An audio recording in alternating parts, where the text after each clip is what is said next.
She took a break to find herself slept with other men for 6 months, came back begging. I said hello everyone. Dear listeners, please share your thoughts in the comments section below. And don't forget to like, share, and subscribe. Now let's begin the video. Using a throwaway for obvious reasons with certain specifics modified to preserve anonymity. I took some time off to find myself, slept around with other guys for 6 months, and then came back begging her to take me back. I told her no. What happened next left her completely speechless and showed her exactly what she deserved. I need to get this off my chest because holding it all in is driving me crazy. 5 years, that's how long I, 29-year-old Mike, spent building a life with a woman who threw it all away chasing some crazy idea of self-discovery. Her name's Jessica, 27, and honestly, until 6 months ago, I genuinely believed she was the one for me. We met when I was 24, freshly promoted to assistant manager at a tech startup, while she was just out of nursing school, pulling exhausting shifts at Denver Health. I remember thinking she was out of my league, this beautiful, compassionate woman who saved lives daily, while I was busy managing paperwork and spreadsheets. It's funny how quick things change. By the time everything fell apart, I was earning around $95, $0 as an office manager, leading a team of over 20, while she brought in about $72, $0, and was constantly burnt out from working in the ER. Money wasn't really an issue between us. I mostly paid our bills so she could save, because I wanted us to build something real instead of just surviving. 3 weeks ago, she came home exhausted after a particularly tough shift. Some kid had passed away in the ER and she was visibly shaken. I held her while she cried, cooked her favorite meal, ran a hot bath, stuff I'd done 100 times before. But this time, there was something different in her eyes. She kept looking at me like she was seeing a stranger. After her third glass of wine, she finally said, "I need to talk to you about something." Her voice was trembling. My gut knew before my brain did. You know that feeling when the room suddenly feels 10 degrees colder, when your body just goes into fight or flight mode, even though you're sitting on your own couch. I need to take a break. That three-word sentence hit me harder than any punch. I asked her what she meant. Were we breaking up? Was there someone else? What did I do wrong? She looked away, tears in her eyes, and said, "It's not you." I wanted to laugh at how that sounded, but she kept going. "I just don't know who I am anymore. Between the hospital, us, everything, I've lost myself." She told me she needed time to figure out who Jessica was without being anyone's girlfriend, anyone's nurse. That suitcase by the door should have been my first clue. That wasn't up for discussion, that was a done deal. She'd already made up her mind, already packed her stuff, already decided I wasn't important enough to be part of whatever new path she was taking. I didn't beg her, even though every part of me wanted to. My pride wouldn't let me. Instead, I asked practical questions. How long was she planning to be gone? Where was she going to stay? What about our lease? What about us? But she just kept saying, "I need some time, maybe 6 months. I'm going to stay with my friend from nursing school in Aurora." She insisted it wasn't about anyone else, just about doing this for herself. That night she left, taking her 2 suitcases and 5 years of my life with her. She left me in our 2-bedroom apartment in Capitol Hill, surrounded by her stuff. She didn't bother to pack her scrubs from the laundry, her coffee mug in the sink, or her hair ties scattered everywhere. I'm not a weak man.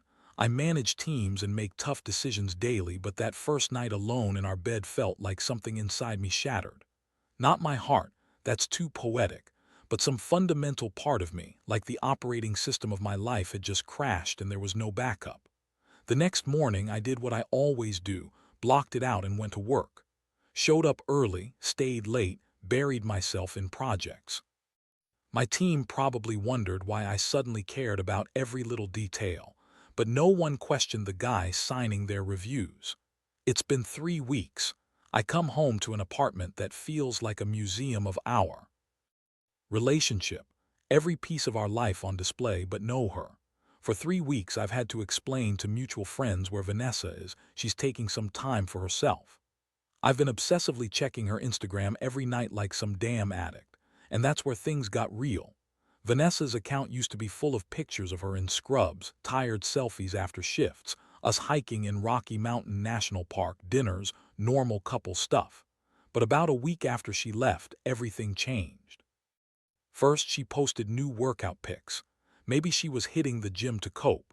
Then came photos from nights out, dresses I'd never seen, clubs we'd never been to, dancing with strangers I didn't recognize.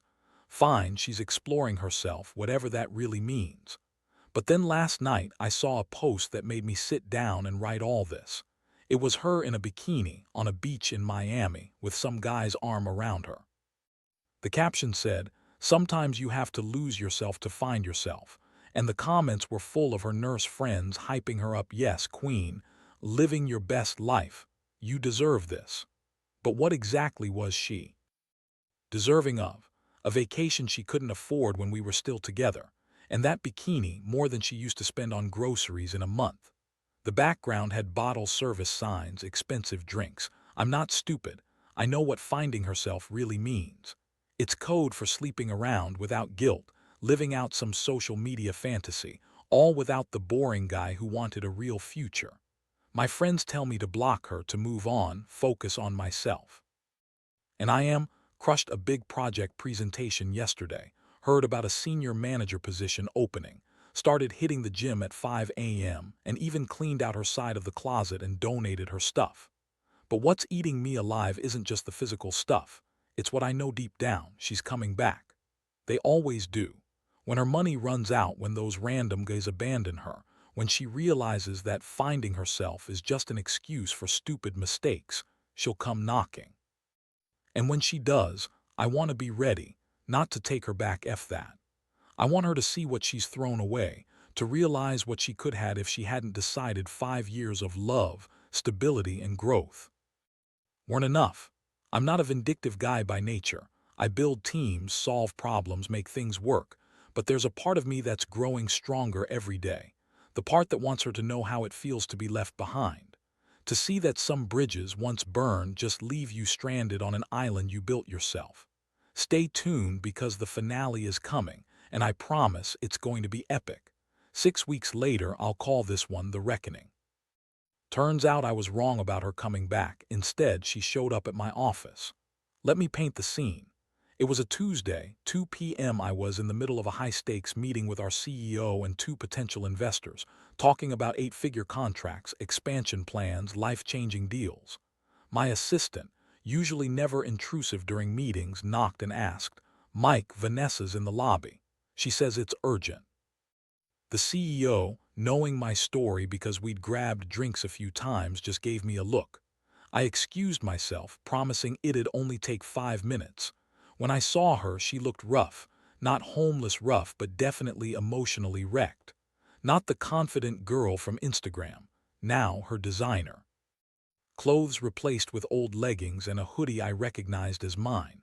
She looked like life had beaten her with a semi-truck. She said, "We need to talk." I kept checking my watch. "Then talk," I said. "You've got 4 minutes. She burst into full ugly crying right there in my office lobby. The security guard started moving closer, but I waved him off. I wanted everyone to see what happens when you gamble someone's heart and lose. She spilled everything. Lost her job due to attendance issues, got evicted, maxed out her credit cards. The guy from Miami, married now, her name's all over the divorce papers. The Scottsdale guy only wanted her around when she paid for bottle service. She's now couch surfing with the same friends who egged her on to leave me. She kept saying she F'd up, that she wanted to feel alive again because her routine in the hospital was crushing her. And here's the real kicker: the girl who couldn't afford her own studio. She's 2 months behind on rent now. She's burned through all that self-discovery money and probably owes her landlord big time. Meanwhile, I've been thriving. Landed a huge new contract, made my bonus. Moved into a dope loft in Reno, bought that S5 I dreamed about. Started casually dating just to remind myself there are women out there who don't need to wreck a relationship to find themselves. My Instagram, essentially a highlight reel. New car, new place, luxe dinners, weekend trips. No thirst traps, no fake inspirational quotes, just a guy living his truth. And then, out of nowhere, the texts started again. First, her friends reaching out. "Hey Mike, I heard about your promotion, congrats." Testing if I was still hung up. Then came her accidental text, "Hey, sorry, meant for someone else," at 2 a.m. 3 times in a week.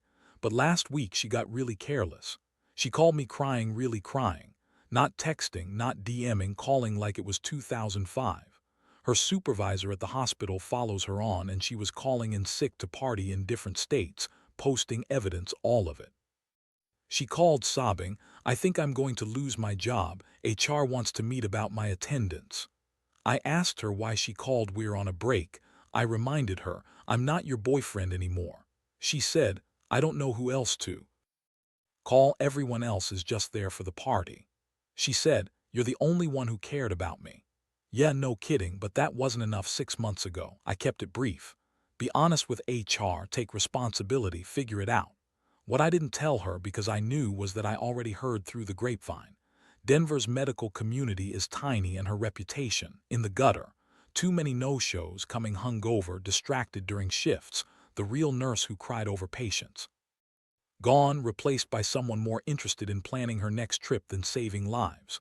The girl who couldn't pay her rent. Now she's behind. That self-discovery journey cost her everything. But I'm thriving. Managed to land a top management role, making $115, $0 plus bonuses.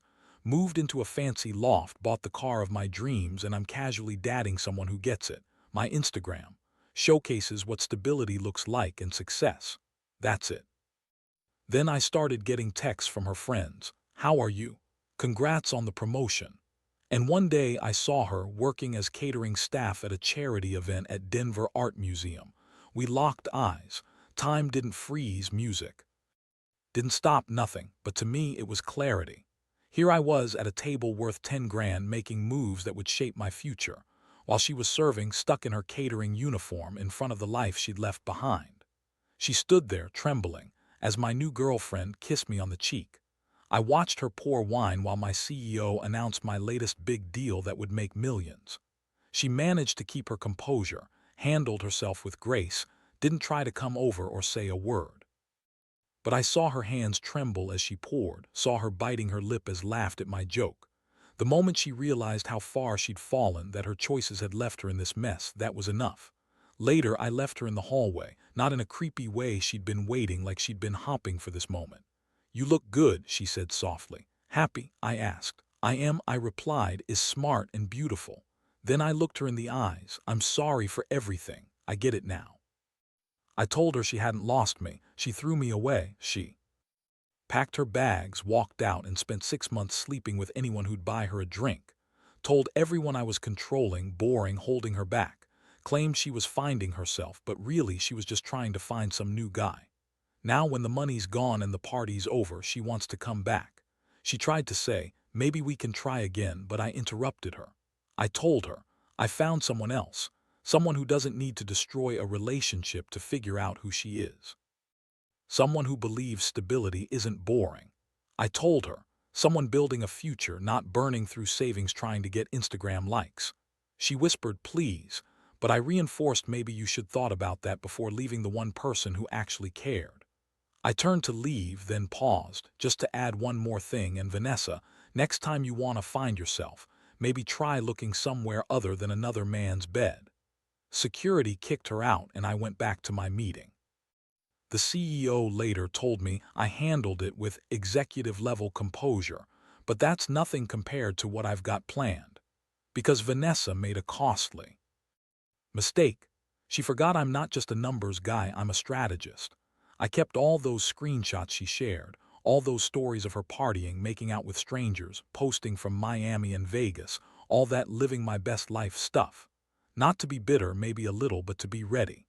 Because when she spirals completely, when she's finally realized she lost everything, she's going to show up at my door. And when she does, she'll see that some bridges, once burned, stay that way. They just leave you stranded on an island of your own making. So stay tuned, brothers, the final act, it's coming and it's going to be unforgettable. 6 weeks later, I'll call it the reckoning. Turns out I was wrong. She didn't come back to my door, she came to my office instead. Tuesday, 2 p.m., I'm in a serious meeting. the kind that could make or break my career. Suddenly, my assistant knocks and says, "Mike, Vanessa's in the lobby, says it's urgent." I knew it wasn't good. Our CEO, who's aware of my story, just raises an eyebrow. I excuse myself and step out. When I see her, she's not the confident girl I once knew. She's unkempt, wearing a hoodie I recognize as mine and old leggings. She looks like she's been crying for days, just completely wiped out. She says, "We need to talk." I check my watch, then talk, I reply, "But you've got 4 minutes." She starts ugly crying right there in the lobby, not caring who sees. I waved off security. Let everyone see what happens when you gamble on someone's heart and lose. She gave it all up, her job, her apartment, maxed out her credit cards. The Miami guy, married now, her name's all over the divorce papers. The Scottsdale guy only wanted her because she paid for bottles. The girl who once dreamed of a future. Now she's just couch hopping, living with the same friends who encouraged her to leave me. She kept saying she eat up, she just wanted to feel alive, she claimed, because her routine in the hospital was crushing her. And the truth, the girl who couldn't afford her own studio. She's behind on rent, she's lost it all. But I am thriving. I closed a huge deal, got a big bonus, moved into a killer loft in Reno, bought that S5 I always wanted, and I'm casually dating again, someone who gets stability and sees it as strength, not boring. My IG, a showcase of success. New car, new home, luxurious dinners, weekend trips. No fake quotes, no thirst traps, just real progress. Then I started getting messages from her friends. "Congrats, how are you?" And one day I saw her working as catering staff at a charity event at the Denver Art Museum. We locked eyes, no music, no scene, just clarity. I was at a $10 table making moves for my future while she was serving, stuck in her catering uniform, inside the life she left behind. She stood there trembling as my new girl kissed me goodbye on the cheek. I watched her pour wine while my CEO announced a huge new deal. She kept her composure, never tried to come over, just did her job. But I saw the trembling hands, the biting lip, the full realization of what she lost. That moment told me everything. Later, I went to the bathroom and she was waiting, just standing there like she'd hoped for this. "You look good," she said softly. "Happy?" I nodded. "I am, is everything I wanted." She's smart, beautiful, stable. I looked her straight in the eyes. "Vanessa, I'm sorry for everything. You didn't lose me, you threw me away. You packed your bags, walked out, and spent half a year sleeping with anyone who'd buy you a drink. You told everyone I was controlling, boring, holding you back. You posted about suddenly finding yourself, when really you were just finding new guys. And now, when the money's gone and the party's over, you want to come back." She tried to speak, but I wasn't finished. "I found someone else," I said. "Someone who doesn't need to destroy a 5-year relationship to understand who she is. Someone who thinks stability isn't boring." I told her, someone working on building a real future, not burning through savings for Instagram likes. She whispered, "Please." But I told her maybe you should thought about that before leaving the one person who cared. I turned to walk away but paused, a little more to say. "Oh, and Vanessa, next time you want to find yourself, try looking somewhere other than between another man's sheets." Security escorted her out, and I returned to my table, back to my future. The CEO told me later I handled it with grace under pressure, but honestly I've got bigger plans. Because Vanessa made a costly mistake. She forgot that I'm not just good with spreadsheets, I'm a strategist. All those screenshots, all those stories, they're my insurance policy. When she starts trying to spin her story about how I abandoned her, how cold I was, I set the record straight publicly. A Facebook post tagged her and all our friends, clarifying everything. Here's the truth: she left. She chose party life over real love. She chose strangers over stability. She preferred Instagram validation over genuine connection. I chose to move on. The only real coldness here is the fact that her choices have consequences. Good luck on your self-discovery, Vanessa. I hope you find someone worth being with someday. But as for me, I'm building a life with someone who truly values stability and love. I'll marry next year, buy a house in Cherry Hills, start that family I've always wanted. And Vanessa, she'll probably still be serving champagne at our engagement party, except she'll be serving the life she threw away. I'll tip her well. After all, she taught me the most valuable lesson I've ever learned. When someone shows you who they really are, believe them the first time. Peace out, brothers. I've found my queen and the woman who wanted to find herself she's still lost, serving appetizers to the life she left behind. Thanks for sticking with me to the end. If you like these stories, don't forget to like, share, and subscribe.